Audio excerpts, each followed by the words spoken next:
સંત શિરોમણી શ્રી જલારામ બાપાની 226મી જન્મ જયંતિએ ઠેર ઠેર ઉજવણી કરાઈ। સુરત શહેરમાં જલારામ બાપાની જન્મ જયંતિની ભવ્ય ઉજવણી કરાઈ। વીર દાદા જસરાજ સંગઠન અને લાભેશ્વર શ્રી જલારામ મંદિર દ્વારા ભવ્ય ઉજવણી કરાઈ। લાભેશ્વરથી મિની બજાર સુધી શોભાયાત્રાનું આયોજન કરવામાં આવ્યું હતું। શોભાયાત્રામાં મોટી સંખ્યામાં ભાવિક ભક્તો જોડાયા હતા। મિની બજાર સ્થિત સૌરાષ્ટ્ર પટેલ ભવન વાડી ખાતે મહાઆરતી, અન્નકૂટ દર્શન, ભોજન પ્રસાદ અને રાસ ગરબા સહિતના કાર્યક્રમનું આયોજન કરવામાં આવ્યું હતું। સુરત વિવિધ વિસ્તારોમાં સંત શિરોમણી જલારામ બાપાની જન્મ જયંતિની ભવ્ય ઉજવણી કરવામાં આવી હતી।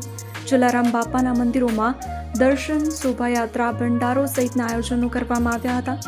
56 ભોગ, અન્નકૂટ આરતીનું પણ આયોજન કરવામાં આવ્યું હતું।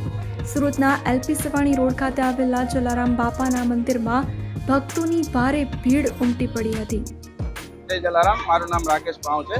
અમે વીર દાદા જસરાજ સંગઠન નામની સંસ્થા ચલાવીએ છીએ। લાભેશ્વર અન્નક્ષેત્ર પણ ચલાવીએ છીએ। જે સંસ્થાની અંદર અમારી પાસે એક અંતિમ યાત્રાના 2 રથ છે, એ અમે ફ્રીમાં સેવા આપીએ છીએ। અમે અંતિમ યાત્રાની કીટ પણ ફ્રીમાં આપીએ છીએ અને મેડિકલ સાધનો પણ ફ્રીમાં આપીએ છીએ। આ સંસ્થા અમે લગભગ 15 વર્ષથી ચલાવીએ છીએ। અમે 7-8 મિત્રો જેના સંસ્થા ચાલુ કરેલી, અત્યારે અમારા 5000 જેટલા બધા સભ્યો છે। આખો લોહાણા સમાજ અમારી સાથે છે અને અમે આજે બાપાની જલારામ બાપા, જે સંત શિરોમણી પૂજ્ય જલારામ બાપા, એની આજે 226મી જન્મ જયંતિ છે, એ અમે રંગે ચંગે ઉજવીએ છીએ। અને આ જલારામ બાપાની વાત કરું તો કે આજે વિશ્વવિખ્યાત જલારામ બાપા કહી શકાય કે વિશ્વની અંદર કોઈ મંદિર એવું નથી કે જ્યાં પૈસા નથી લેવાતા। વીરપુર જલારામ મંદિર એક જ એવું છે કે જ્યાં પૈસા નથી લેવાતા ને 12 મહિના 365 દિવસ 2 ટાઈમનું અન્નક્ષેત્ર ચાલુ હોય છે। ત્યાં એક પણ પૈસા લીધા વગર અન્નક્ષેત્ર ચાલે છે।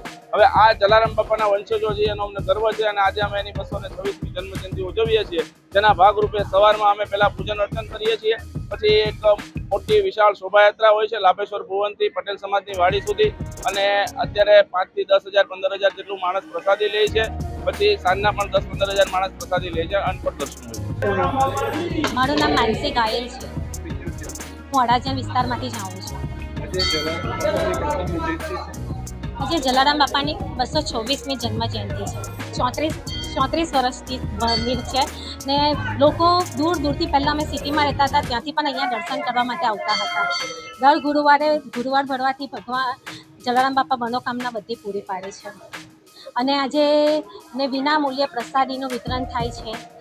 આજે ભાવિક ભક્તોની અસંખ્ય લાઈનો હશે ને શોભાયાત્રા નીકળશે। આજના પવિત્ર પાવન દિવસે ભક્તોની જે ઈચ્છા હોય તે ભગવાન પૂરી પાડે છે।